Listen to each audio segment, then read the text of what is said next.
All right, hello guys. Welcome back to another webinar here at Cellular Repair School.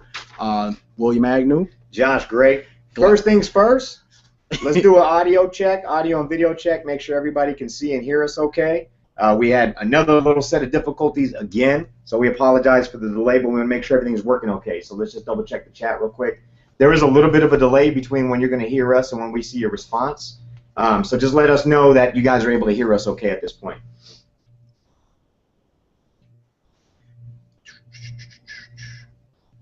Okay, we see you. Can you hear us? I know, right? Yeah, that's important. And no echoes and stuff this time.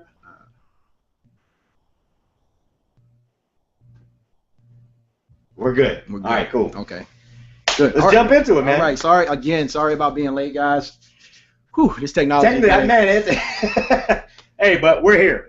So at the end of the day, we're here. We're going to give you guys a great show again today. So exactly. Let's jump into it. So we got a few things we're going to talk about today, and I'm going to go ahead and kind of run down. Give me a second. Let me flip to the agenda so you guys can follow along with me. Let me do this. Yeah, because we're talking about today. Our focus is how to help them get more repair business. Exactly. Right. So it's really about letting you guys get out there to make more money. And we've got a special guest coming on with us today as well that is in the trenches just like some of you guys might be. Some of you guys may not be, but you're going to want to really listen in and tune in. We'll be talking about that here in a minute. You got your slide up? Yeah, I think what I'm going to have to do, I don't know if I'm going to be able to use the slide because the slide was on that other computer last week. So what I'll do is just speak to it. So what we're going to be doing, guys, is I'm going to run down the agenda real quick, all right? So like Josh was saying, the first thing we're going to focus on this week is the power of no-cost or very low-cost tools to make more money for your business. So, and then we're going to move into specifically what those tools are. So we're going to tell you guys. If you guys remember, some of you guys that took the test drive, what you guys saw is an example of that. Because what we did is we gave you guys a free test, and you guys had the ability to use one of those free things, which is very powerful, which is Craigslist, all right? And we're actually going to be discussing that a little more today, and because all we did was really give it to him, Josh. We didn't really talk about it. Right. We didn't talk about it. We just gave it to you. So what we want to do this week is we want to answer any questions you guys may have had in regards to that. If you had any problems or if you didn't really understand how to do it, we're going to be talking about that this week, and we're going to be adding more things to that. And again, we're going to be talking about things that you can do to generate more income or more customers at a very low cost to start with, and then what we'll do is we'll migrate into paid, like things that you can do to pay to get more customers. Right, exactly. But if we have time, we have a pretty condensed show. If we have time, so we're going to talk about. And I'm sorry I don't have the PowerPoint presentation to pull up. We're having some technical difficulties, so I can't see it, but I can see it on my computer. So we're going to be talking about what to expect from Craigslist. Okay, what to expect from Craigslist. And again, you guys had Craigslist. And then we're going to get into the power of Yelp. And some of you guys may or may not have heard of Yelp. And Josh, you and I were having a conversation just a couple of days ago about the power of Yelp. Right. Yeah. So we'll be getting into that. We'll be getting into that. Don't want to steal anybody's thunder. We'll be getting into Yelp and how powerful. Actually, Josh allowed me to understand how powerful Yelp has really become. So we'll be talking about that. It's kind of a sleeper. Right. And then we're going to get into the right kind of referrals. Referral business is huge in this business, and if you're doing it right, all right? And then we're going to get into associations like BNIs, Chamber of Commerce, things you guys can do in your community to actually generate buzz for your business and customers for your business. And also, what we have on here is keeping your enemies close. And what we mean by that, some of you guys, I'm sure you know exactly what we mean, is partnering with your competitors. Making sure that you are using those guys as a piece for business generation. A lot of times what has happened in the past is people, they kind of shun their competition, but we always advise people to embrace your competition, right? Exactly. And we'll talk more about that as we move on down. And then, this is really cool, we're going to have a special guest tonight, guys. His name is Frank Smith. Some of you guys probably have heard of him. Some of you guys probably haven't. Frank Smith is a co-owner, operator of Gearvana, which is a very, very successful repair facility. And what he's going to be doing is he's going to be sharing some of his expertise with us this week. He is a guy you want to listen to because he is a guy that some of you guys are aspiring to be, and some of you guys probably already are, all right? So what you can do is definitely learn from him. So we're going to have him. I'm going to kind of move out a little later on tonight. We're going to have him move in and talk about some of those things that we've actually just mentioned in terms of generating business, and ask him how he's actually applying those things and how it's affecting his business. So that'll be great. So we'll be pulling him in about 10-15 minutes after we get to what we're going to be talking about. Is there anything you want to? No, I think you pretty much covered what it is. What I think we need to do is, for those of you that didn't join us last week or didn't get a chance to catch our webinar last week, let's just do a quick, not a long one today, but just a quick background on who we are and why maybe you should listen to what we have to say. Right. So start? Yeah. All right. So I'm William Agnew. Some of you guys know me. Some of you guys don't. For you, those of you who don't, I am the instructor, dean of education here at Cellular Repair School. I've been working in the cell phone business and the industry for about 5 years. My history, my background is electronics. I love electronics. I have a master's in business, so business electronics. It just makes sense that I'm talking to you right now. All right, so that's the Reader's Digest. I'm going to leave it at that and pass it over to Josh and let him kind of introduce himself. And and like I said, this is just going to be the Reader's the Cliff Notes version. So my name is Josh Gray. I am the founder of Cellular Repair School. I also have been in the cell phone repair business for about 5.5 years now. I'm a serial entrepreneur, you know, and pride myself on really making an impact in different industries and educating people to be able to do things inside of an industry that they find themselves wanting to join and make an impact in. So that's what we're here to do today, and today's topic specifically is how do you start doing that. So last week we gave you some tools on how you get out there, how you start doing repairs, some basic things to prove to yourself that you can make money doing this if you haven't done it before. For those of you that are doing it, of course, we got some more tools we're going to be sharing with you, and you're probably going to really get some jewels out of this conversation today. Right. So I think it's probably time for us to just go ahead and bring Frank on so we can get into the meat of it. I think we should. And you guys, before we actually bring Frank on, remember, go ahead and get your questions. Go ahead and get your questions ready, because we're going to be answering those questions at the end of this broadcast also. So any questions you have, especially you guys who took the test drive and you have questions about that, we want to answer those questions too. And guys, this week we have another special that we're going to be offering you guys, so please stay around so you can see that special. Last week it was the free test. This week it's going to be something different. We always want to give you guys value and allow you guys to see why you should be looking into this industry and the potential it has. So let's go ahead and bring Frank on. So Frank, come on in. Come on in. Just duck the camera so you don't knock it down. Let everybody see that ball spot you got going on back there. Right. So you want to switch with me? It doesn't matter. You go ahead and have a seat right there. Yeah. All right. So Frank. So again, Frank is the CEO of Gearvana. He's actually my business partner in that side of the business. We have a retail business together that we've been expanding over several years, and we really use it for our research and development to be able to bring you guys all the updated curriculum and different things that you need, so you know that what we teach is always going to be current, and what we talk about is real world stuff. This is not just classroom. We come up with this. Right. It's applied. It's applied science. Yeah, this is real world stuff. So Frank is he's the mad scientist behind all of the retail side. Right. So do you want to just give everybody a little background on who you are and why they should listen to you? So, well, like Josh said, I am the better half of the partnership. I didn't say all that now. Oh, yeah. So basically, I've been an entrepreneur for a long time. I just got into this business probably about 5.5 years ago as well. I've been working with Cellular Repair School also and some of their curriculum and things like that. Running the shop for 5 years, I've ran into a lot of different problems. And so listening to what I have to say is going to save you time, money, and a lot less headaches. You probably, you might end up like Josh. You might lose some hair or whatnot over the course of the year. Well, they saw the back of your head. Yeah, you did. If I came down there, you might have seen that bald spot. So it does take a lot of difficulties and things like that to run a successful business. So, but why you should listen to me, okay? If you guys are interested in doing, I would say, anywhere from $30,000 to $50,000 a location, or if you're just starting getting into the market and doing something mobily, you want to kind of, jumpstart, do anywhere from $4,000 to $8,000 and then get to that point where you're doing $15,000, $20,000. I can help you with that. I've done it with other companies beforehand. I've also gone into some coaching and things like that for other companies to kind of help them do it as well. So what I've done is I've proven it in my own business, so I know it's just not me as a person that's making all these. It's not a fluke. It's not a fluke, right? And it's not just me right. that's making that happen. It's actually systems and putting things into place and doing things, what you guys were getting ready to talk about, the power of like no-cost marketing, exactly. and the power of very expensive marketing. Right. Well, yeah. And if we get some time, I want to talk about that, or maybe we save that for next week, right? There's a lot of things that go into it, and I've learned a lot over the years.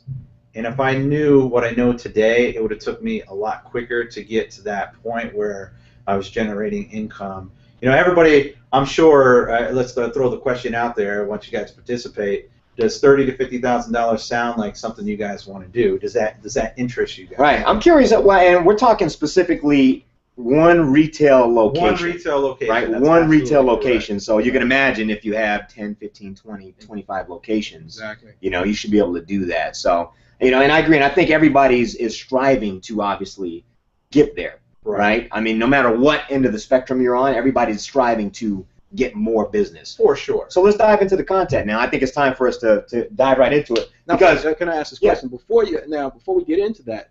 It's both perspectives, right? It's the retail perspective, right? And then there's a different perspective also. There's mobile as well. There's right. Mobile. Yeah. People work from home and things like that. People work from home, and I've helped both. So it's not just I've helped people start from actually in their house. They weren't even doing it mobily. They were doing it like, you know, out of a room. They had a spare room or whatnot, and then they were able to kind of take that and get what we call a brick and mortar location. Absolutely. So we've done it.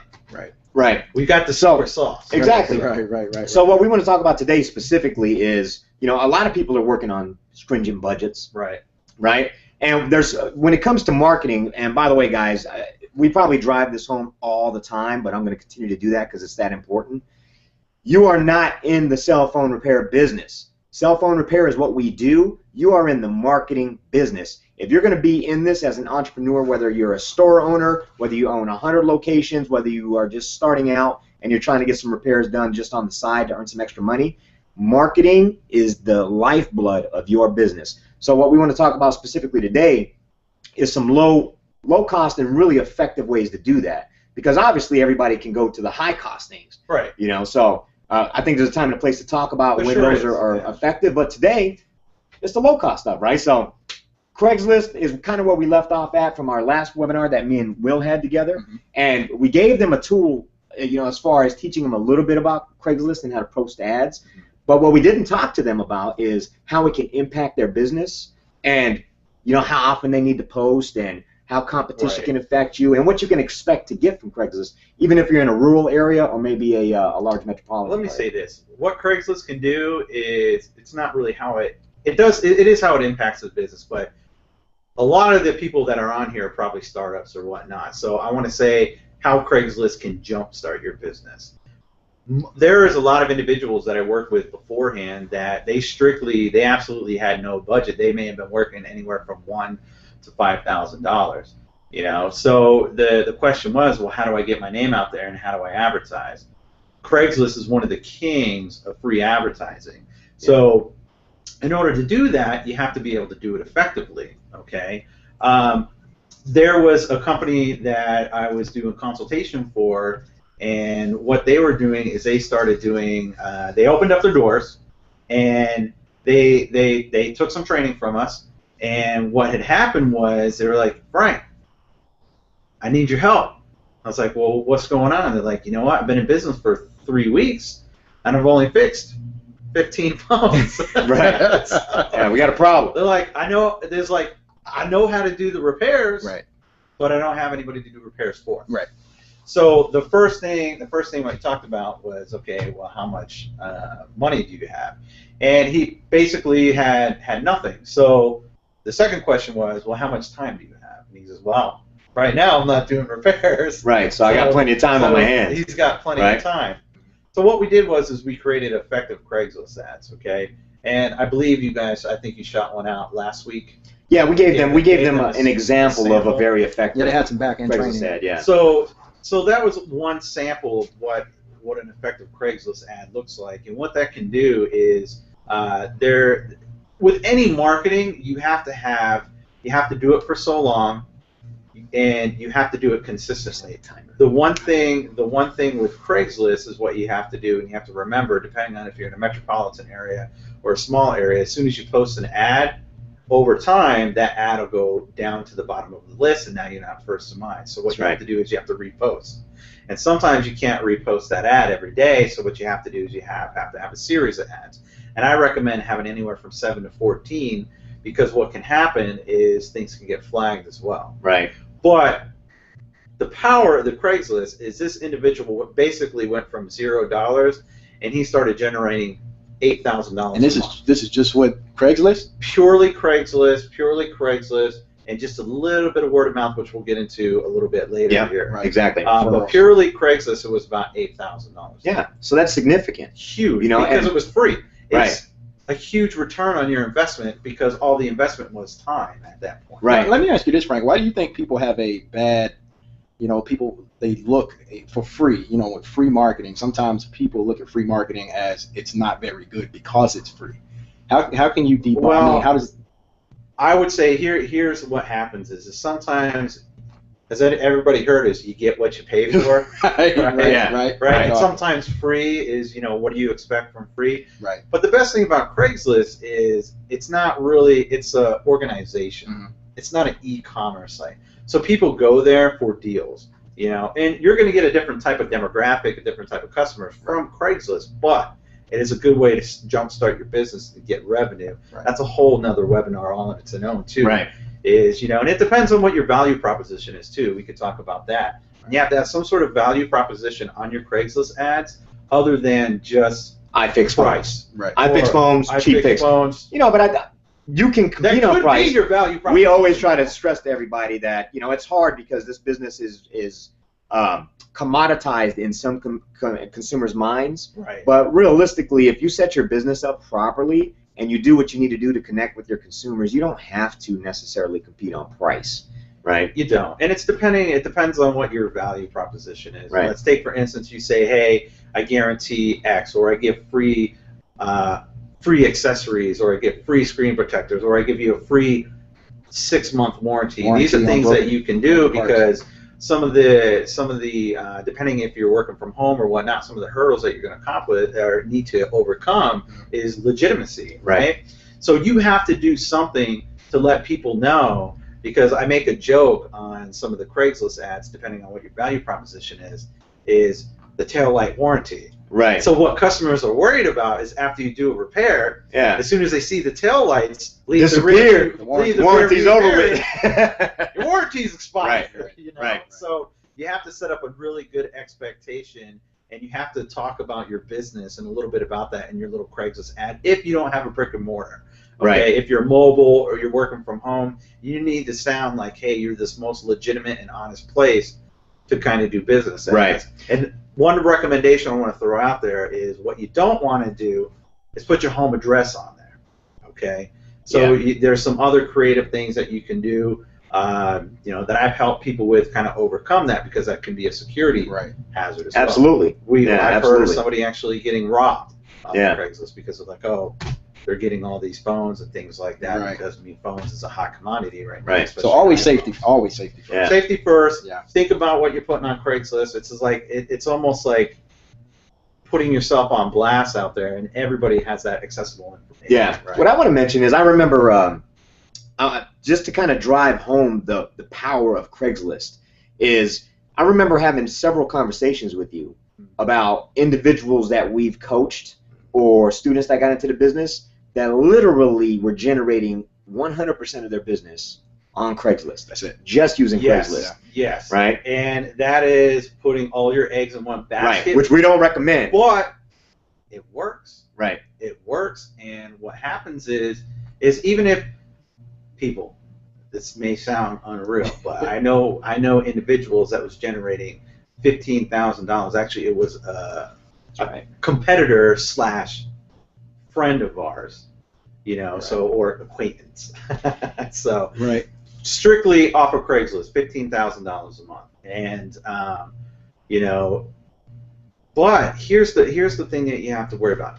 It's a great way to keywords is jump start your business and then actually start adding on to that and to build and some of these things and subjects that we'll right. get And into. one of the things that I was coaching you guys about using Craigslist effectively, if you did the test drive last week, which you would have seen, is it's very similar to using PPC on Google, right? Or or SEO. Everybody knows what SEO is, and the way you can really drive your Craigslist ads to the top is to keyword load them. Right, so you can do it in multiple ways, and if you actually go back and dissect that free training that we gave you, you'll see that there was keywords loaded into that training or into that sample post, which really what I would want you to do is modify that, and you want to create 15 different versions of it. Now, you don't want to just use the same. You can't use the same words over and over again. You have to rewrite your sentences. It's got to be about 25 to 30% different, so Craigslist doesn't automatically flag it. And in fact, one thing that I typically recommend is setting up multiple Craigslist accounts. You can do that right? as well. So you're not posting multiple times a day, every day of the week from all these different accounts. Right. And what's interesting, one thing I want to point out, what's interesting about free resources or even low-cost resources is there's always a trade-off, right? Because it's time. So usually the more you spend on things, the less time you have to invest in using them, right? You can just kind of reap the benefits and feel the calls. Right. When it's free or low cost, it's very time intensive for you to get going and to get it to take effect. Yeah, and Craigslist as an organization isn't stupid. They really don't want you as a business to be flooding the Craigslist space with just your advertisement, or they'll consider it spam. So that's one of the things with the free marketing is you have to learn ways to kind of get around it, and that's what Josh is talking about. One of the ways is kind of set up multiple email accounts so you can start flooding it from different accounts. From different angles, right? So different ads from different accounts. So this way, if one account gets flagged, what happened to me personally is I started talking. I had the advantage. I had a brick and mortar, so what I did was I spit venom on everyone that was doing it from home or mobile. Nothing against that, but it was a sales tactic for me to kind of, make the legitimacy. Don't go to the mom and pop or go to somebody that's going to be here in business or whatnot. So what happened was all those mom and pops got to the point where they're like, you know what? We're going to flag this guy every time we see him. So they actually got together and started flagging my Craigslist account to where I couldn't even post anything. And the only way I could post something was it had to be very simple, and then I had to create different accounts and things like that. But that's the point where we have to talk about is, hey, don't put all your eggs in one basket. Right. And with that, be very careful with the messages too, because you don't want to be poking the bear, right? Because if you poke the bear, it can, come back to bite you. We've suffered that. Which it did. We've suffered that. I think you're saying don't put all your eggs in one basket. It's a great transition into the next, because we spent quite some time on Craigslist. So if you guys have any more questions about Craigslist, well, we'll take that at the end. Yeah, we'll take that at the end. Again, I just want to reinforce the fact that we're focusing on these low costs for you guys, specifically you guys who are money cautious and need to find some very low cost ways to generate traffic. So, moving on to the next topic. Yeah, another thing, Yelp. Another thing I like to talk about is Yelp. It can be very powerful, both good and bad. Right. So you want to be ready. Start with Craigslist. That's a nice segue to kind of get into the industry, get into marketing, see what works, see how your communication is with your customers, see how you're actually dealing with your business before you actually delve right into Yelp. Well, the challenge with that is your customers force you into Yelp. Sometimes the customer can force you. Yeah. If they have a bad experience, or even if they have a fantastic experience, they're going to force you into Yelp. They're going to go, if you don't have a Yelp account, they're going to go create an account for you. Yeah. So So you have to claim it and maintain that. And what I wanted to say specifically about Yelp is I was talking to Will about that this morning, is for those of you guys out there that aren't aware of the power of Yelp, Yelp is actually the second largest gathering source and aggregator of business information on the planet, second only to Google, right? So a lot of people don't like to deal with Yelp because it's a hassle. you know, and we'll get into some horror stories of Yelp. Right. But if you take that, and I just want to reiterate that, because what that means for you is you have a potential advertising method if you wanted to advertise on there, but you have a method to get your business out there and really start to generate business based on keywords, again, that you put into your name and your description when you post your Yelp posting, that can generate tremendous amounts of traffic for you. In fact, there's some companies, there's a kind of a major mobile-based company out there now, and they're pretty much 100% Yelp-based. They don't do a whole lot of other advertising. Right. There's a lot of companies that are out there now that are doing it, and you know, what you have to do is you have to set, it's like anything else, you have to do it correctly. You have to set your Yelp account up right.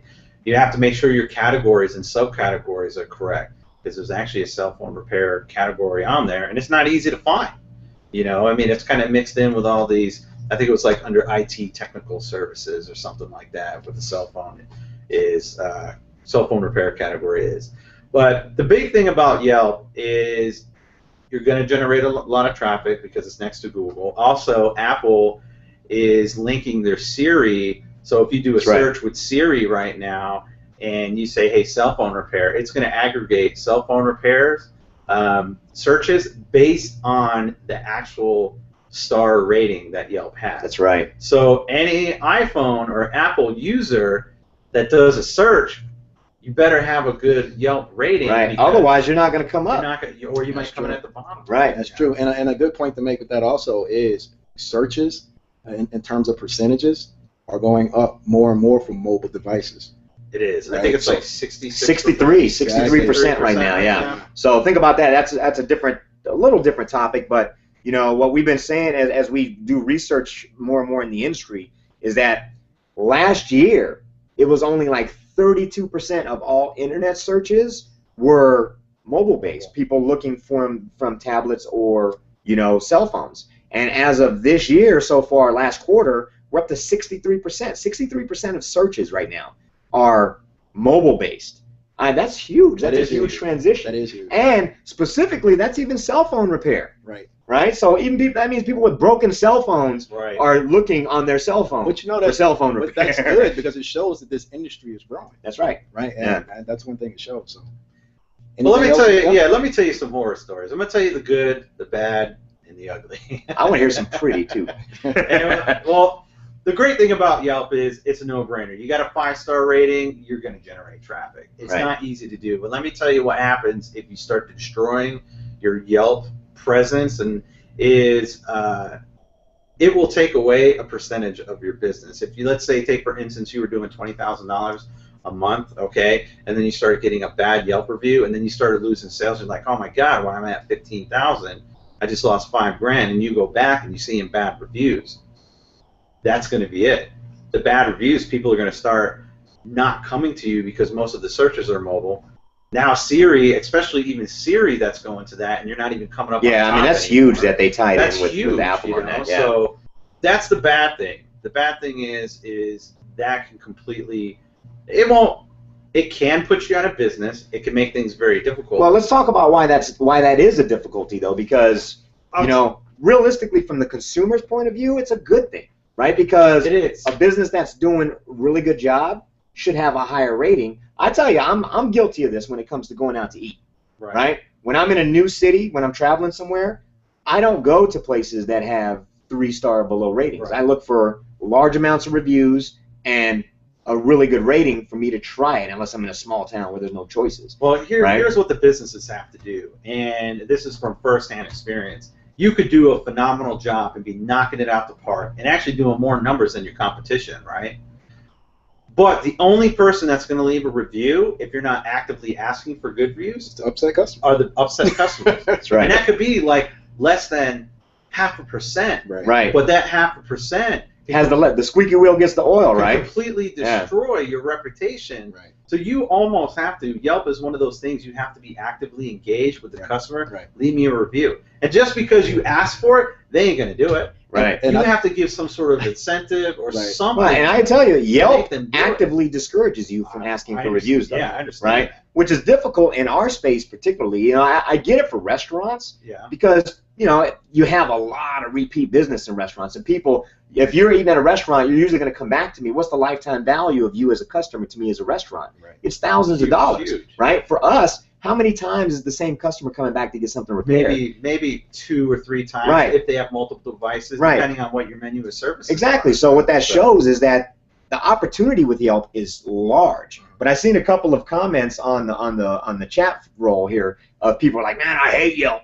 You know, and it's like, and I get it, because usually it's the upset customer. You can have thousands of customers that are happy. It is so tough. It is so tough, and I feel you. Whoever said that, bam! Well, you know, it's funny because I tell students every week that, you know, bad reviews are literally equal to someone standing in front of your store picketing with a picket sign. That's true. I mean, it's the same equivalence, because it's the same. That's true, man. It's almost the same. It's but you can't run them off. You can't run them off. You know, no lottery here, but yeah. Yeah, and the thing about Yelp too is they have that the filtering system that is not always necessarily fair. So you absolutely have to try and get as many people to participate in Yelp as you can, because some of those good reviews that are real reviews fall into the right. They'll get filtered out where they won't show. That won't show. You'll get lucky if the bad ones go in there. Right. But typically, yeah, it's usually the good ones that end up being filtered. The good ones are the ones that are in there, right, you know, and then it's all the bad ones that are there. And Yelp is a difficult thing, but it is powerful. Now, as business owners, we tend to be like, you know what, that is so hard, and we tend to, you know, not like Yelp or whatever. But you know what? We have to embrace it. We have to. Because Yelp, it's not going anywhere. Yeah, it's not going anywhere, and you have to play the game. Yeah, we tried. Yeah, we tried to get rid of Yelp. Yeah, and you know what? And we tried to game Yelp. Not really, but I mean, here's the thing with Yelp. You have to be proactive. Right. You have to be proactive with the customer to leave good reviews, because it only takes a little bit of time. And that's what tends to happen, is people overlook these little tiny small things that can add value and revenue to their business and overlook them. And what ends up happening is those real small things that ends up destroying it. So, and another thing too, it's talking about a little bit about customer service, is you can avoid a lot of bad Yelp reviews, even if the customer is dead wrong, getting over on your company. Leave it alone and give them whatever they want. Well, it's about the value, right? It's like, how valuable is that bad review versus that one customer? That bad review is going to cost you thousands of dollars. Right, absolutely. Even if the customer wants you to get them a used phone or whatever that may cost you a couple $100, do it. Yeah. Just do it, because I've made the mistake in the past being like, you know what, I'm right. This is completely wrong. The customer is this, the customer is that. And then they go out there and put you on blast on Yelp and completely slander you and lie about what actually happened. It happens. Doesn't matter. Right. And it does happen. All the public's going to look at that and be like, oh my God, this big bad company did that to this. That's true, man. And then, so now you're looking like the bad guy, and it's like, oh man, I ain't never been to this place. Right. Or you have other customers that come in and it's like, oh man. Right. Yeah. And what I'll tell you, the thing that I noticed in our history, mistakes we made with Yelp, and what I see a lot of small businesses, even large businesses, make this mistake, is not taking the time to reply to publicly reply to bad, reviews, because you can private message people, but sometimes it's good to reply, and you got to take that and be careful about it, though. PC. Right? Yeah, you don't want to reply to it and totally try to discount everything they said, even though they could be totally, a filthy liar, bat poop crazy, right? And I prefer to use a different word. You know what I'm saying? But realistically, sometimes having a bad review and having the business owner or some representative from the company reply to it in a very, genuine way adds credibility to your business. Right. Because people take time. The one thing I'll tell you, and I'm not alone in this, I don't even read good reviews. I read the bad reviews, right? Because I want to see if I agree with what they're saying or if those are hot buttons for me to worry about, right? Good reviews are good reviews. You don't know if they're real or not in the consumer's mind. I never believe good reviews. I always think that's a sham. I mean, but Google and Yelp are getting better at it. Yeah, I mean, they're great about it. You can't. Right, but the average consumer doesn't know that. Yeah, you really can't game the system anymore. So, example, a really good example of replying to a customer and things like that left a bad review. Good way to do it is say, hey, look, sorry about the bad experience. We'll offer you a full refund and do whatever publicly. We're striving to do our best. We're going to make corrections and things like that. Please give us another chance to earn your trust again or whatnot. So you have to throw your pride and everything down on the line publicly and let them know. So at least what happens there at that point, a possible customer could say, you know what, they did wrong, but what they're trying to do is make it up. So I'm going to go try this place because I can see right here this owner, management, whomever that's in charge of this company is attempting to correct it and even give a full refund or whatnot, or even do whatever. So now that bad review allows you to show that other potential customers can still have confidence in your company. It could have just been an honest misunderstanding. Right. Which does happen every day, right? Oh, communication in today's day and age, I don't think people, unless for text messaging. Right. So we need to kind of move the topics along because we're getting a little long-winded. But I do want to say one thing you have to, and one thing you guys need to understand about your customers in this industry is they have a very, very high level of expectation. That's one thing that's always consistent with customers in this industry. So that kind of comes with the business. Well, and you know what I mean? It kind of comes. I mean, when you think about why, right? When you go out to eat or something like that, you're excited to go. Right? You're looking forward to it. Getting your device repaired, you're already pissed off that you even have to go. You have to take time out of your day to deal with it. And those guys are getting charged an arm and a leg. Yeah. Right. You know, because some of these things are expensive now. Right. So these customers are like, man, I didn't know these phones cost $600. When I signed up for this contract, it was only $99. The customer, like you said, it's an inconvenience, right? I mean, your customers are already kind of upset that they had to inconvenience themselves to be there in the first place. Right. So it's not like they're like, yeah, I get to get my phone fixed today. I often compare it to like purchasing tires, right? Who's excited when they have to go buy new tires for their car or their truck? Yeah. And it's almost the same. Not unless I'm getting some new wheels. Exactly. So they're already in that kind of mind state, whereas this is an inconvenience for me. And then at the same time, they have, like I said, a high level of expectation of what the result is going to be, right? How fast can you do it? How much does it cost, right? When can I have it done? Right. So you have to deal with that right off the top. So to close this up with the Yelp section, I want to put this out there to everyone. When a customer comes in, you need to set realistic expectations. Right. Okay. Right.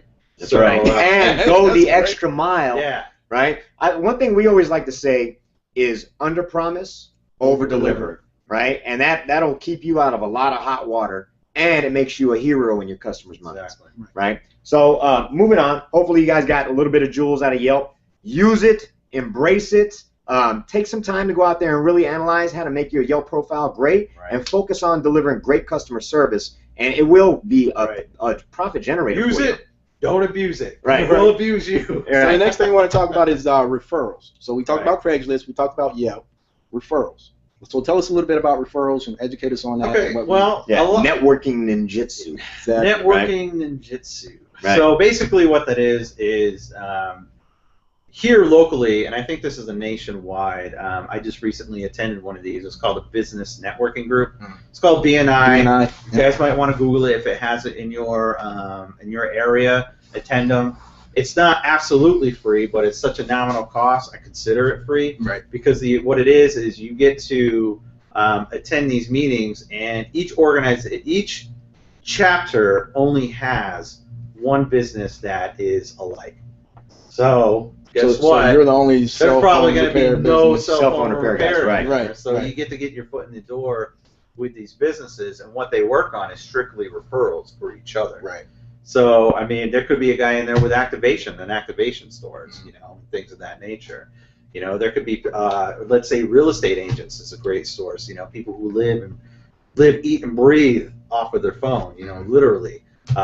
Lawyers and things of that nature. These are all networking things that you can do to help bolster your business. Right. And what that does is everybody knows somebody with a cell phone, so it is easy to say, oh, I see your cell phone's broken. Here, this guy can help you fix it. Right. So that's one of the things here too. There's another thing that we can talk about is networking with other corporations or complementary businesses. Right. And well, that's the next topic, right? Yeah, which is keeping your enemies close. Right. Right. But they kind of. It segues, but I want to bring it back because one thing we touched on last week, and I think more and more people who are getting into the space are starting to understand, is the power of not just chasing retail customers, but building, business to business clients. Actually, so what's great about those chamber mixers and the BNIs, and I mean, there's literally hundreds of business networking groups on a local level. And what's great about those is because it gives you the opportunity to, you might be talking to some guy who has a broken phone in his pocket, fine, but that's not your objective there. Yeah. You got 2 points, right? You're going there to let them know what you do, right? And you're going there to potentially, like you said, I mean, I've met tons of lawyers and people that actually had a pretty large, 50 to 60 phones within their company. And let me tell you, we were able to go out and get their accounts because of that. The story too is I actually got the local post office by going to one of those. The guy was, I really don't even know why he was there. I think maybe he was there to kind of help people use USPS over FedEx or whatnot. I believe that's what his mission was. But come to talking to him, it's like Josh was saying, a lot of these business owners, they provide phones. Most companies nowadays provide phones for their employees, so what you want to do is you want to get those accounts. I was doing basically one of the local post offices and all their phones. And that customer, and you got to think about it, every time you try and acquire a customer, that customer that you acquire costs money. That's right. But when it comes to acquiring a business, it costs a lot less because that business is going to give you 10 to 100 times fold on what a single customer is going to do because it's constant. And you get a handful of those businesses, that's $4 or $5 or even sometimes $10,000 a month that you can count on because of the turnover. Right. Numerous businesses. We had a construction company at one point in time. They were great. They continually broke phones. Yeah. So it was. And I remember those. That was and that was the Casio G Zone, the unbreakable phones. Supposed to be the unbreakable phone. Right. And there was a hospital. We got a hospital at one point in time because people, nurses or doctors or whatnot, the hospitals provided phones because they were on call. These are things, phones or communication devices that they had to have up and going because it was part of the job.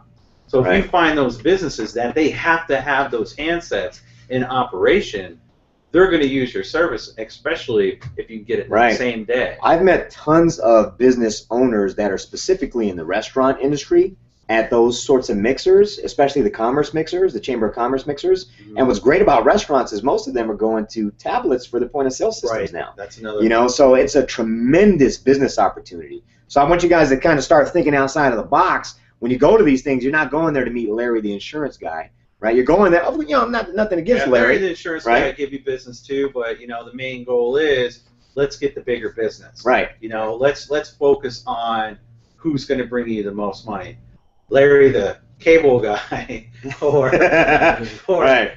Larry's cable company. Right. Exactly.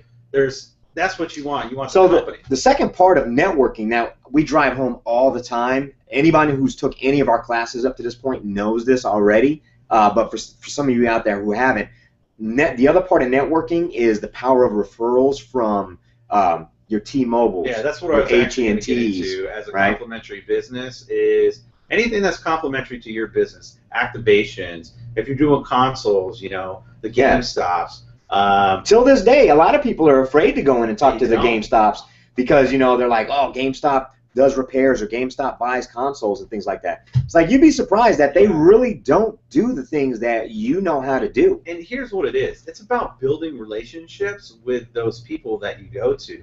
Don't just stop by, hi, I'm Frank Joe Bob, and I fix cell phones. Here's some cards. That's not how it works. You go in there, hey, tell them what you do, spend a little time with them. Hey, I can help your customers. I'm here to make your customers happy. You're complimentary to keep them gaming, to keep them in your contract, to keep them talking on the phone. And that's huge what you just said too, because some of you out there might have activation businesses. Mm-hmm. It becomes a little more challenging if you do activations. For us, we've always done just repairs, so it's a very easy conversation, Right. because I'm not trying to steal your customers. Yeah. I'm here to help you keep your customers. Your complimentary right? business. Yeah. I don't want your customer to go buy the $99 phone from your competition. Right. I want them to come to me so I can fix it and they can continue their contract. And honestly, that's what they see when a customer comes to them and they ask them, hey, I have a phone. It's broken. Can you help me? Right? Naturally, people want to say, yes, I can. Right? But they can't. But they want to give you an option. Right? And if they have an option in their head and they know that, hey, Joe's repair shop is down the street, then probably 9 times out of 10 they're going to say, hey, I'm probably not supposed to tell you this, but take it down to Joe. That's exactly what happens, because Right. really what happens is a lot of these places like AT&T's, GameStop's, T-Mobile's, or whatever, even if they're corporate or privately owned, they're there to sell activations and renew a contract. Mm-hmm. But there is many times that what happens is the customer's like, I'm in my contract 1 month, and I don't have $400 to spend on the phone. And then it finally gets to that point where it's exactly what Will was talking about. I'm not supposed to tell you this, and they slip him a card. Right. But here you all go. the time. Here you go. Go down. All the time. Go down to this repair shop and they'll get you taken care of. One example is I made my guys go to GameStop. Like, we can't take cars. We can't take cars. Some of them would. Some of them wouldn't. Got to the point where they were taking the cars, but they had a meeting. Corporate had a meeting, or a regional meeting, specifically saying, do not take cars from these guys anymore. We are not affiliated with them. We cannot promote them. We cannot do whatever. Here's what happened. Not a damn thing. They kept taking the cars. Right. Because I built that relationship with them. I'd come in. I'd bring a pizza. And hey guys, I was just there about you to go. say, donuts. There you You go. would be Here's some surprised. cars and pizza. You would be know. surprised how far something like A box of donuts. a box of donuts, a couple boxes of donuts, or a couple of Little Caesars Little pizzas. $5 right? pizza. Yeah, man. pizza. Yeah. You know how far that stuff goes, because Almost. it brings a lot of value It to those does. guys. You It know, does. sometimes they feel underappreciated, It does. and they really want to help their customer. And it keeps you top of mind also. It is. Right, So it keeps you top of mind. right. You know, so Yeah, so we got about 10 minutes. Well, Yeah, so we want to move 5 to the 10 next minutes. topic, right? Which was Right. keeping your enemies close. Yep. So we want to hold this one kind of short. We got about 5 minutes left. Okay. So, yeah, but keeping your enemies close, your competition. Here's an example of that. I always talk to all my competition. And that's part of the reason why I know so much what people do. Sometimes I give them coaching. It's because I'm very open about what I do, and then they start to open up about what they do. So it gives me insight on what their company's doing and what their pain points are. So if you know what your competition pain points are, you might be able to help them with that and capitalize on it. One guy's like, man, I get charge reports over here, and I said, well, what do you do with them? He's like, I just send them away.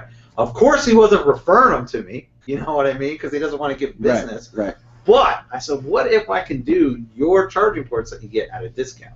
Right. Let you mark them up Right. and make money on Exactly. So Right. now at that point, you know, my store was making money off of the competition of things that they couldn't do.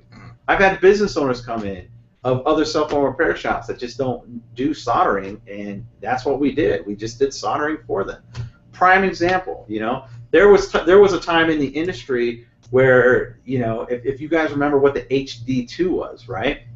There was people that You're taking it back. yeah, there was people that said you could not separate. Now we know what lens separation is now. Right. Now that's legitimate. Right. That's legit. But how long Right. did we say it Yeah. wasn't possible? So here's what happened with the HD2. Right. That wasn't even a fused together LCD digitizer combo. We figured out how to do it. And what happened was our competition was still charging more, but we were doing the repairs and still making money. See, we were capturing business from all our competition to the point where we had our hands in almost everything. So they're making money. My company was making money, Mhm. and they were all happy. Right. You know, and now you get to the point where, look, Frank, how can I help? How can you help me with this, or what else can we do to Well, kind of make money? Now opens what happens opportunity. is it creates opportunity. It creates opportunity. for more things. Exactly. So, Right. and if you get in a jam for you guys that don't not carrying a whole lot of inventory, I could call it. You know what, man? I just ran out of some stuff. Got to get some inventory for it. Oh yeah, no problem. Come on down. And they sell it to you at cost.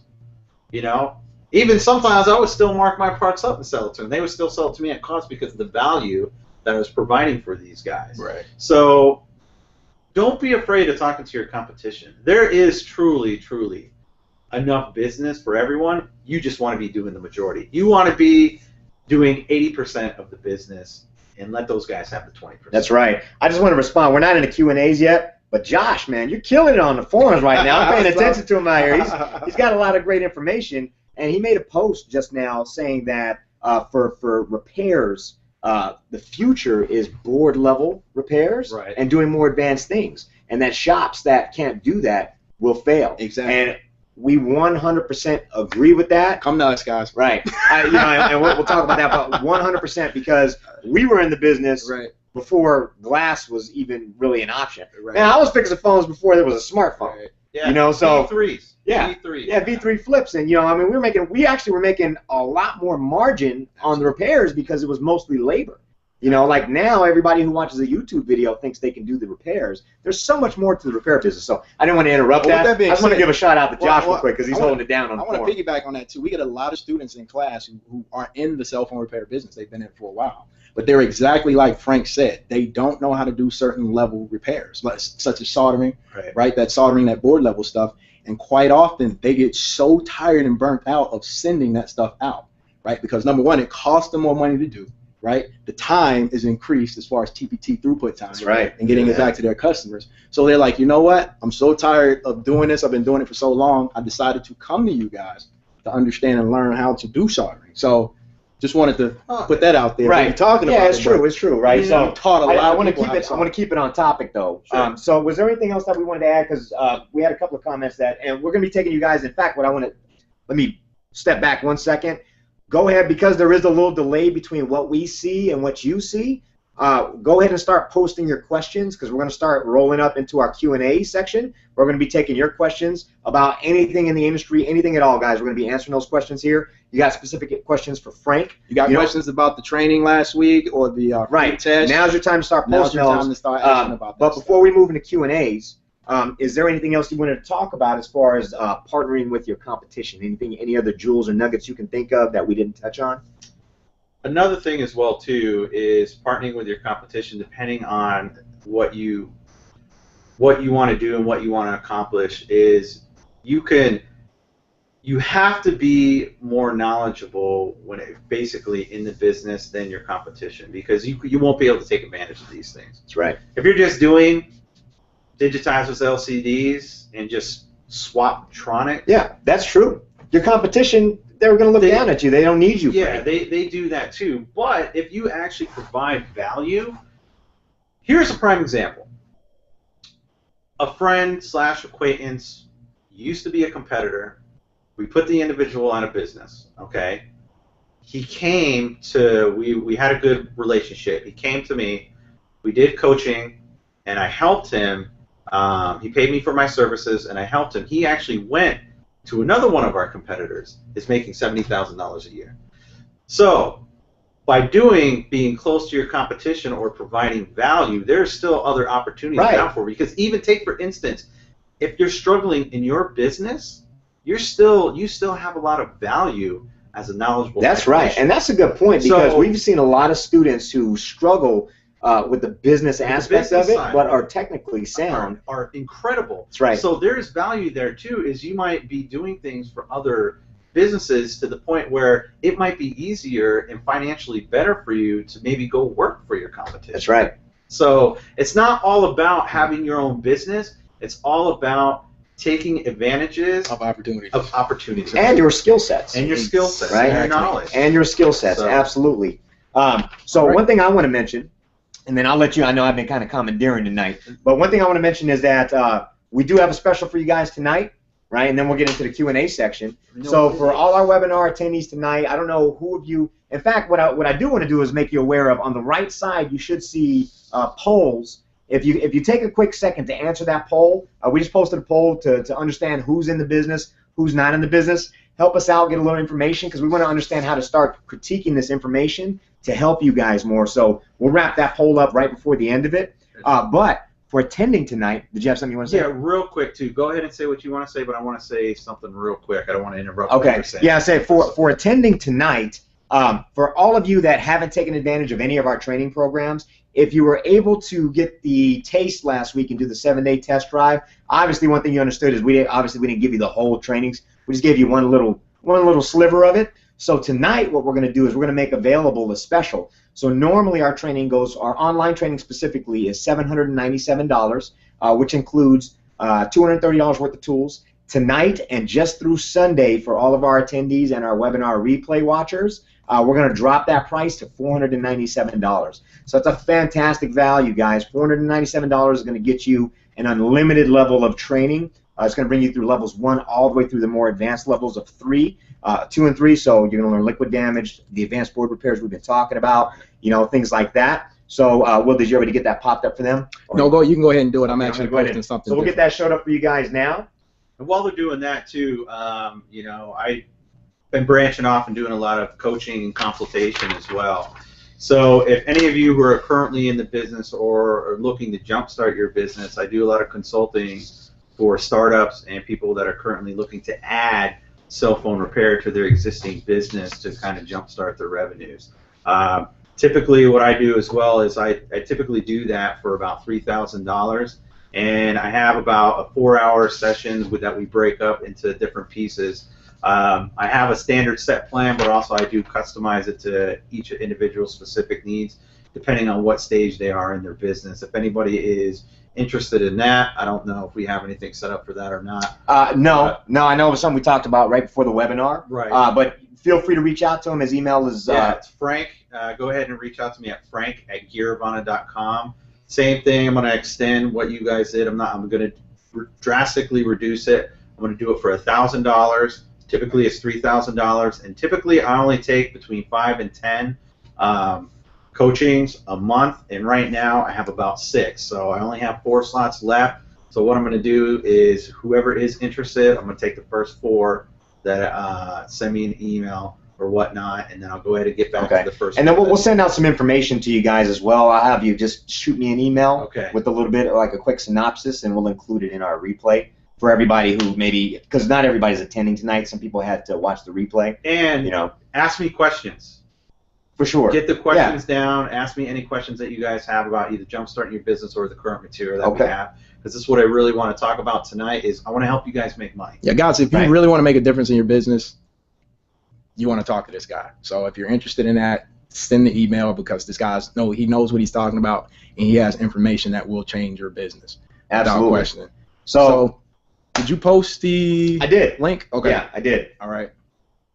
And so we got the questions. First questions. So we're gonna go ahead and wrap up the poll real quick before we do Q&As. Everybody, please go through. You'll see the tab at the top right. Click on polls and just answer that poll for us real quick. I'm going to close it up, and we should see the results of everybody who's on this webinar tonight. And let's go ahead and roll right into the Q&As. And before we do that, I want to tell you guys social networking. Our social networking sites, our Facebook page and our YouTube page. Be sure to sign up for those, guys. Just go. It's free. Subscribe. It's free information. Sometimes we put information on there that we don't put anywhere else. Whether it's training videos, whether it's information about webinars, whatever the case may be. Just sign up to be sure you get that information. So our Facebook page, we can post that too, the link, so you guys can go right to it and just like it. I'll post that right and our YouTube page, we'll post that so you guys can go to it and just subscribe. Again, you can get a lot of good free information from those pages. So be sure to sign up for those social networking sites. And it is social networking, so you guys can talk to us and have that community. Yeah. Absolutely. So moving into Q&A. So I'm going to go ahead just real quick. I'm going to end the poll right now. Make sure if you haven't got your questions in, get them now, because we're going to start taking your questions and interacting with you guys live here to answer anything you got. So Frank, you want to look here, see if you see any questions that actually. Look here.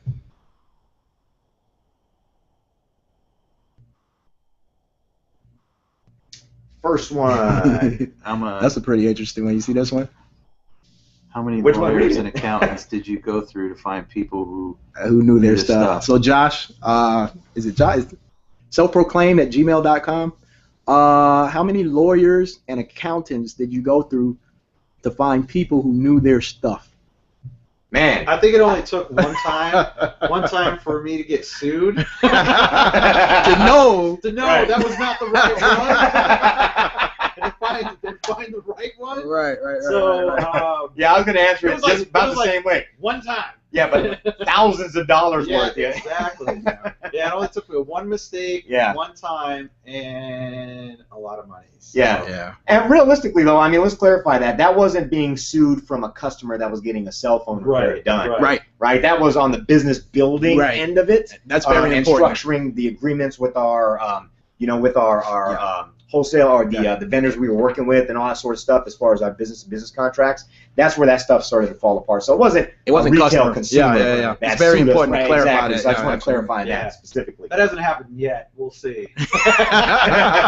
Never say never, right? Yeah, exactly. Keith is asking, when repairing a customer's cell phone, is there a contract of services rendered? I'm not real clear on what that is. Let me kind of take a hit on this one here. I kind of see where you're going with this. Is like, anytime like on your receipt or whatnot, you have to have some sort of terms and conditions. Some of the terms and conditions. I think that might be more of what it really is, because it's almost like going to a mechanic. Okay. Somebody actually wrote that. you gotta pay for your services, and if you don't, I guess you don't get your phone back. But what I do in my business to kind of alleviate that issue is I make people pay up front. Right. They pay up front. There's always a charge for, even if it's non-repairable, there's always a charge for labor or whatnot, and that's how we do it. You just have to have some sort of disclaimer on your receipt that covers you. Once I put a disclaimer on my receipt, I've never had any issues with any customers about anything. Once in a while, people who don't read the fine print. Right, but when in doubt, remember what I said, guys. It's not worth it. Just refund the customer. Right. It doesn't happen very often, but you can't be a softie. You have to learn. There's a super fine line where you have to kind of know what your. I never want to use policies and procedures because I've heard this term. Our policy is to piss customers off, which is not, because if you start using well, it's not our policy. Yeah, that's going to pee them off real quick. Right. So what you want to do is you want to have guidelines on how you operate. So if you do have an upset customer, you can alleviate that issue and make sure that customer leaves happy. Cool. We got another question here I want to ask this one. Okay. Greg McCune says, what about these new wristwatches and the new phones with the bendable glass? All right, Greg, what's going on, man? Will these be the phones? Keep scrolling. Hold on. Will these be the phones of the future? And will we see anything on how to repair these? I will say, man, I love these types of questions, because what I see in the industry all the time is, new Gorilla Glass coming out. It's going to be unbreakable. Gorilla Glass times 10, things are going to break, okay? Yeah. Even if it's flexible, there's trade-offs, okay? So let's go back to old school where digitizers used to be plastic. That's right. They weren't breakable, but you know what? They bent, and the touch functionality failed, so you still have to replace them. All the time. The LCDs, I guarantee you, there's going to be some trade-off that makes that thing flexible. Now, it may be to the fact where it does flex and things like that, and it may not break as often, but believe me, it will break. Or what may happen, let's take for instance, it may flex, and what happens is it starts losing the color. Pixels start dying out. Exactly. So you have to replace the LCD for some other. The wear and tear. It's wear and tear or whatnot. And let me say this. Companies are not going to make a phone that is that good to where you don't have to buy another one. Exactly. That's the first thing I thought about. Nobody wants that thing to last forever. Yeah. Exactly. Yeah. This is not a durable good.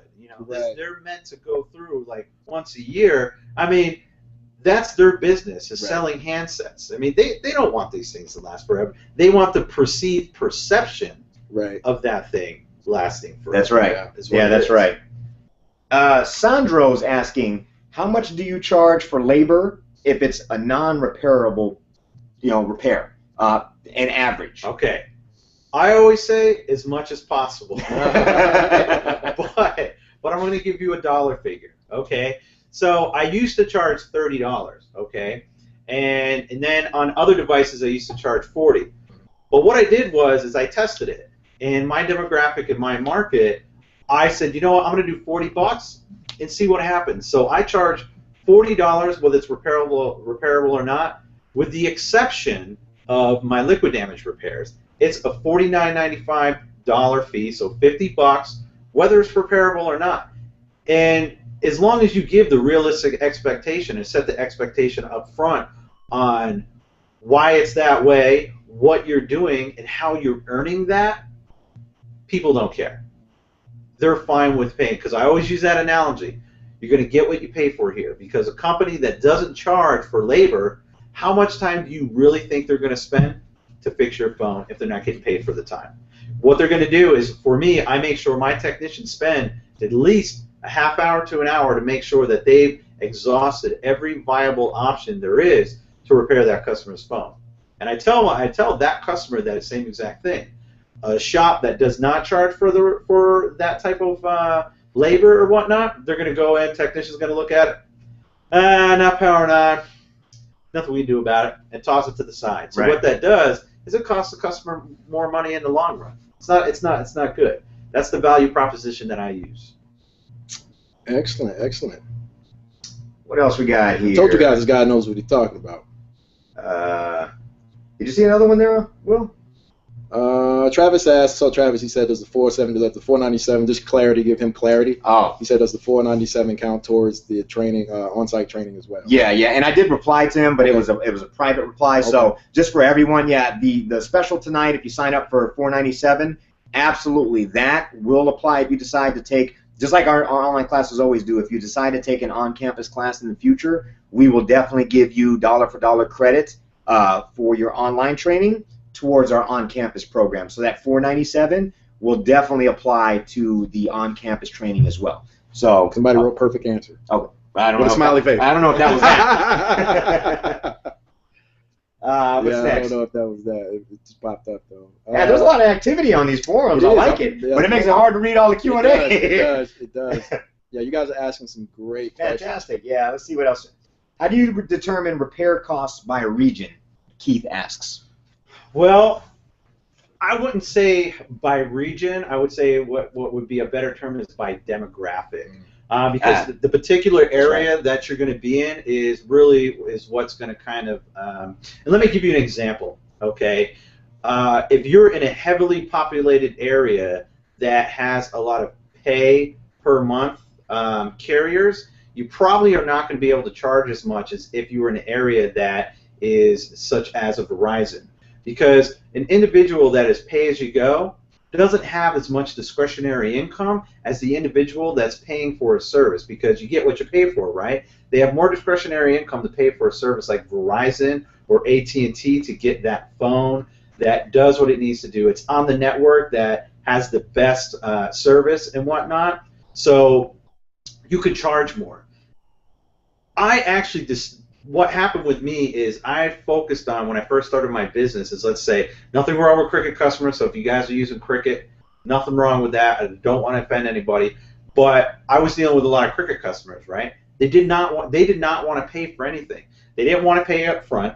They didn't want to pay the bench fee, which is for services even if it wasn't repairable. So I got to the point where I priced my services high enough to the point where those customers wouldn't even come to me, and I got the customers that were willing to pay for the value proposition. Right. You get what you pay for. They wanted the service. They wanted it 1 hour. I actually even charge, if you wanted it in an hour, I charge an extra fee for that, $25 additional. So those are the customers that I started getting. So to answer your question is, you almost have to do an A/B test and start high, because if you start low, it's very difficult to move up, and it was very difficult for me. So start at a higher point. You don't always have to take into consideration what your competition's doing, but kind of see where they're at.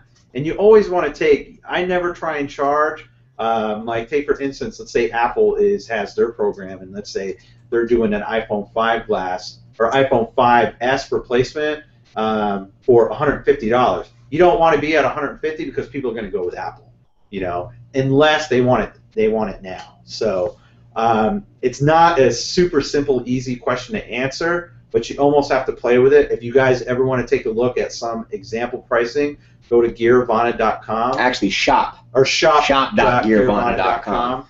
Yeah. And you guys can take a look at that and see what the pricing is. Yeah, and I mean, and we use that actually in a lot. I want to kind of step back one point in the question here, and it was a comment that you made earlier responding to someone else, and I want to take you guys kind of into business 101 on this topic. So Frank made a very important distinction about charging up front versus collecting phones and then getting paid later.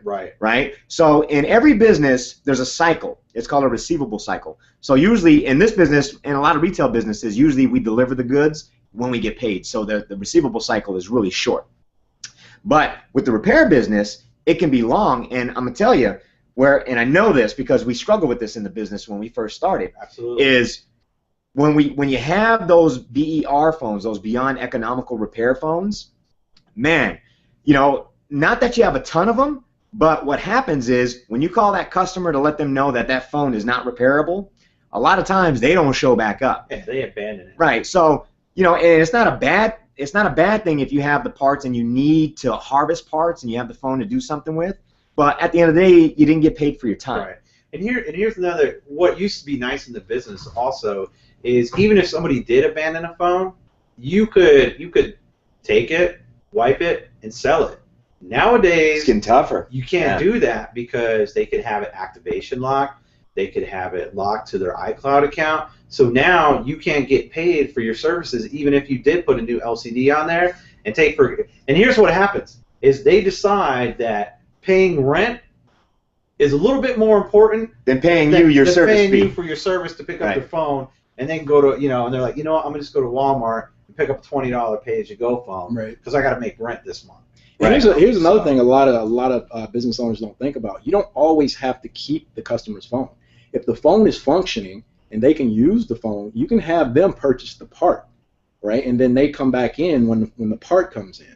So you don't always have to take the phone in and have that time start. Right. And they're waiting and waiting and waiting. To clarify that you as the business purchase the part. Right. Don't have the customer do it. Right. So there's ways, and that's really. I want to clarify that a little bit more. So what that means is, let's say you have a customer that walks in and you don't have the part in stock.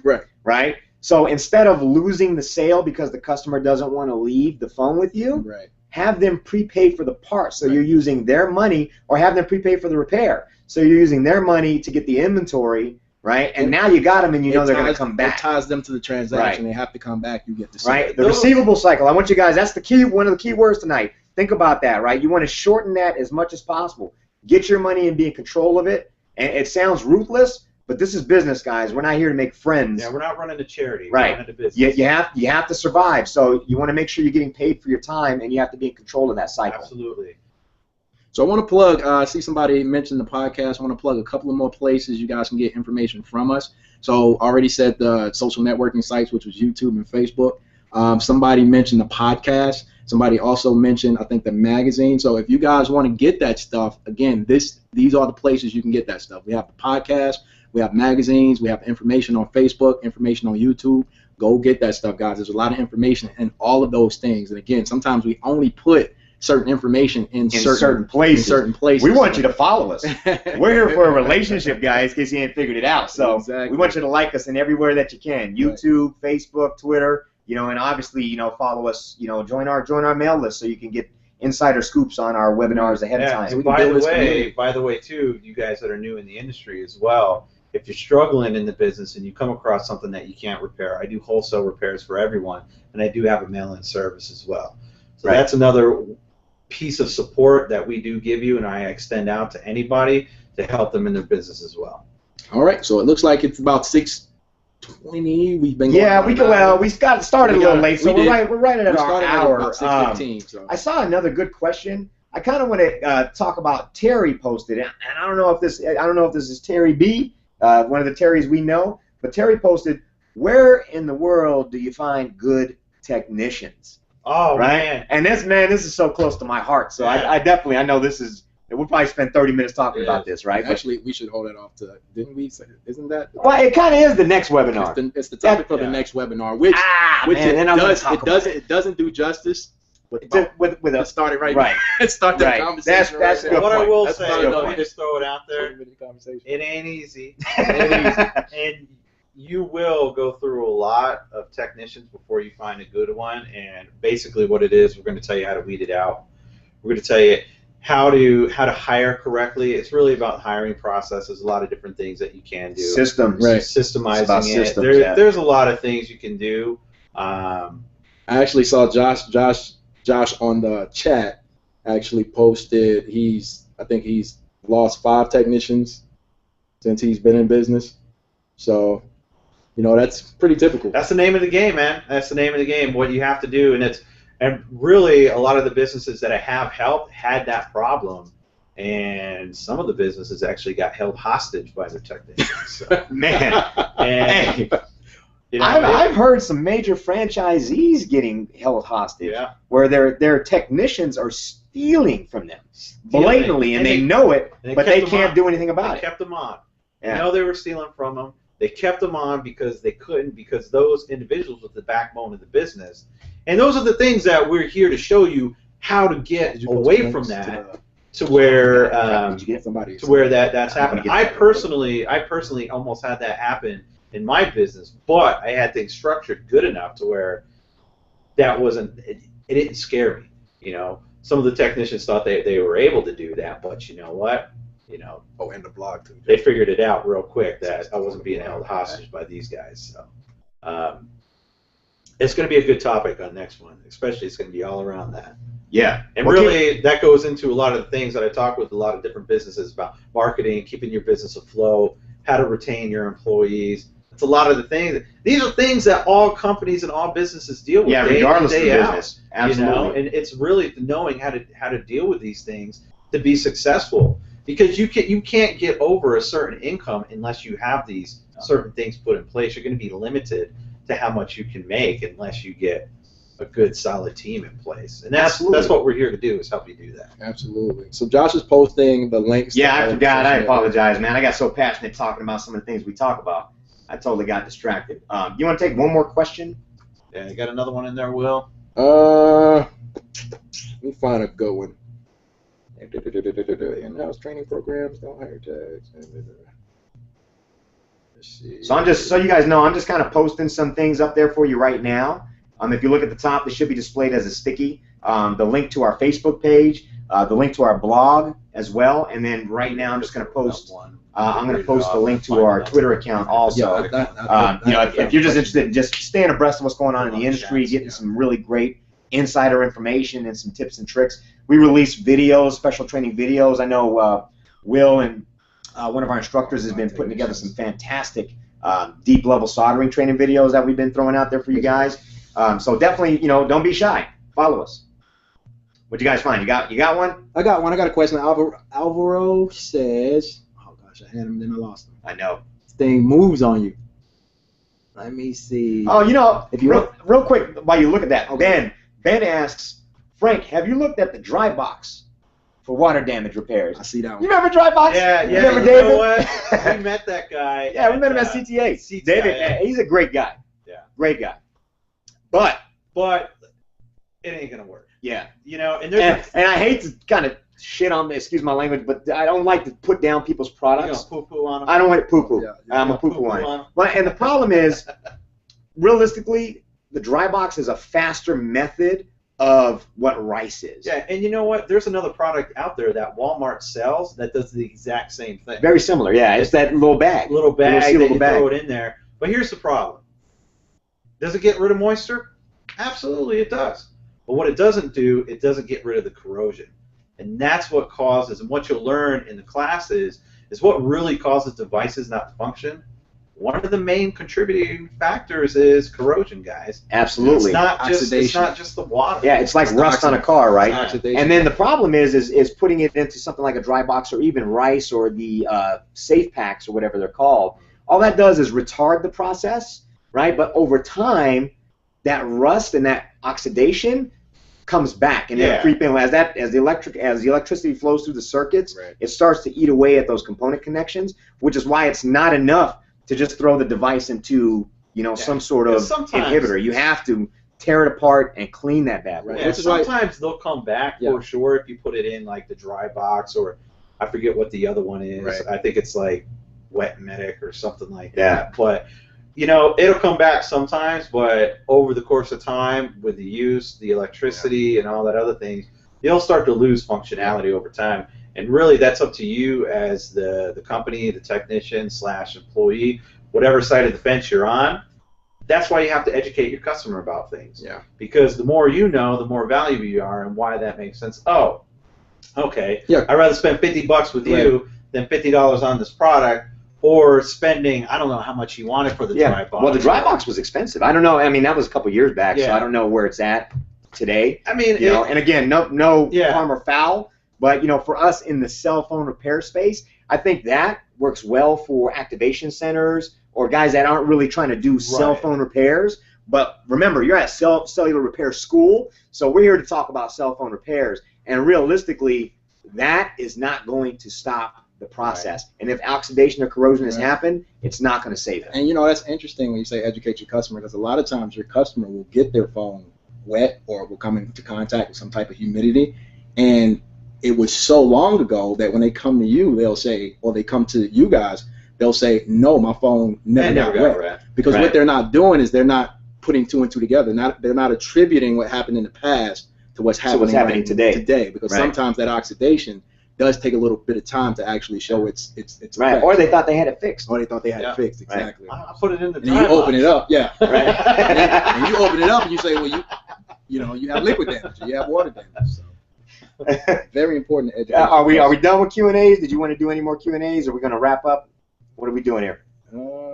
I saw one Q&A, but I think we can wrap it up. I think we're running kind of close to time. So what we're going to do, guys, is we're going to wrap it up. You guys, like Josh told you guys last week, you guys can continue to chat, right? And what we'll do is even when we end this broadcast, we'll still be online answering some of you guys' questions.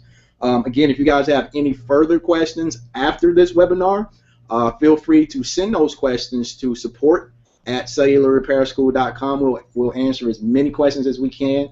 Again, we're here to give you guys the information, and that's what we're here to do. And we try to put that information in so many different places. So Josh sent out the links for you guys to go get that. Frank, we want to thank you for being here. Frank, if you need my services or help from me personally, one-on-one, Frank@gearvana.com. That's GEARVANA.com. Yes, you guys talk to this guy. He knows what he's talking about. Josh, you got any final words? I'm having fun. I tell you, I'm having fun just talking about what I love to do. So I don't have any final words. What I would tell you is, hopefully you guys seen value. This series of webinars, we're going to continue to do them. We're trying to build upon topics from the previous sessions. So as we kind of alluded to, next week we're going to be talking specifically to you guys who understand how to get top-notch technicians and how to retain them. That's a tough question. I might even stop by too to tell you some of my horror stories. We might bring you back. You guys let us know if you want us to bring him back. Yeah, if you like the bald spots. All the bald spots we got going on. It's the stress of doing business. It's the cost of doing business. Save your hair. Lose your hair. Save your hair. SaveYourHairline.com. Other than that, man, no, it's been another great night. You guys almost act like you don't want to end this thing. I'm kind of getting that feeling like. Yeah, I'm having fun. I'm enjoying myself. It's nice. But honestly, nice, like Will said, hang around. We have people hanging around for like an hour and a half after the last webinar. There's a lot of activity in the community on the side, so feel free to hang around, interact. Again, we will be hanging around, answering more questions, so don't be shy. If you have more questions we didn't get to, we'll try to take some time to answer every question. Give us more ideas, guys. Give us more ideas about what it is you want to talk about. What discussions do you want to have? We're here for you. So when you're sending in those, those requests or whatever to support@cellularrepairschool.com, ask us about what you want us to talk about, so we can. Yeah, and by the way, guys, I want to just say one more thing.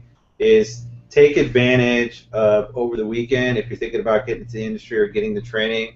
At the $500, it's a complete steal. I use it hands down all the time in my company or whatnot, just for even training or even brushing up on things, because I don't do repairs anymore, and it's been a while.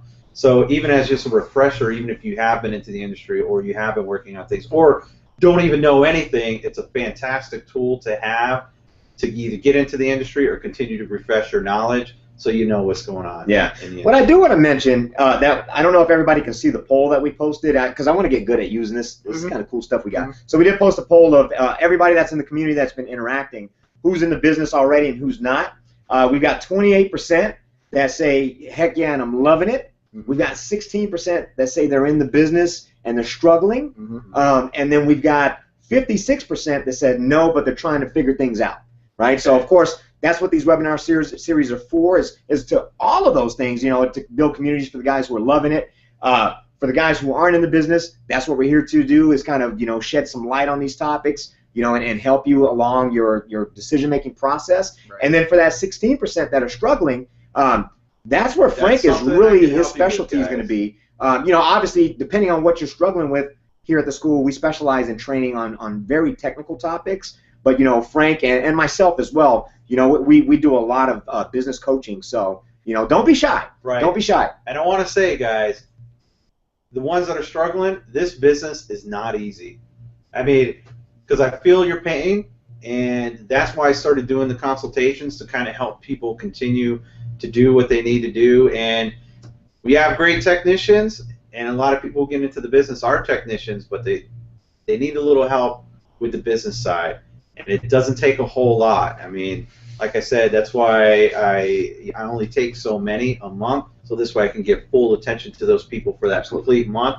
And 30 to 60 days can completely turn around your business. Exactly. Where you're either pulling your hair out, to where you're like, God, and it doesn't, I love this, and I'm making enough money. And now. It doesn't take a lot of things. It takes you doing a few things. The right things. The right things. A couple of the right things. The right way. Very well. Focus on doing 2 or 3 things really good. You know what I mean? Yeah. And you'll see a drastic difference in your results. And the other 57% or whatever it was that are thinking about getting into the business, I just wanted to say a real quick story, a little bit of background about myself. I didn't talk about what I did before.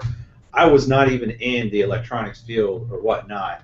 I was in the military at one point in time, and I was a tanker. So I was used to using sledgehammers and screwdrivers and big tools, Nothing that was fine-tuned or anything like that. Shooting mosquitoes with elephant guns. I was shoot, move, and communicate, not looking at little stuff, So it's fairly easy to get in this business because it's such a low-cost entry-level point, as long as you have the right training, which what we have here today for you guys is it completely will get you going. You could realistically start as soon as you start taking a training, depending on how much time you spend.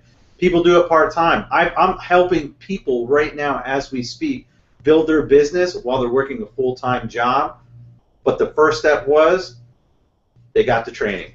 And once they got the training, we were able to work with them and help them get their business, because they're like, you know what, I'm working full-time, I'm going to school, I'm a single mother, I'm a single father, how do I do this? Right. There's a lot of questions. And once they got the training portion out of the way, then we were able to help them get that. You can do it, guys. It doesn't take that much time. Even if it took a half hour or hour out of your day, you can do that with this system. And the return on your investment, now that it's only $500, I mean, think about it. You could do literally 5 repairs and make your money back. You do 10 repairs and you can double your money. Yeah. I mean, there are places, especially in my business right now, I do over 10 repairs a day. Easily. So it's so easy to do that. Craigslist alone, what we talked about is Craigslist and advertising. You can learn how to do just 1 or 2 devices and start your business off of that and starting to generate money to supplement your income to start moving into this business closer and closer and closer to leaving your job or full-time job. Or what you do is some people strictly use this as, you know what, I love my fulltime job, but you know what? I kind of want make a couple grand, $3,000 or $4,000 a month every month to kind of subsidize my income. Right. I really want that Harley Davidson in that boat.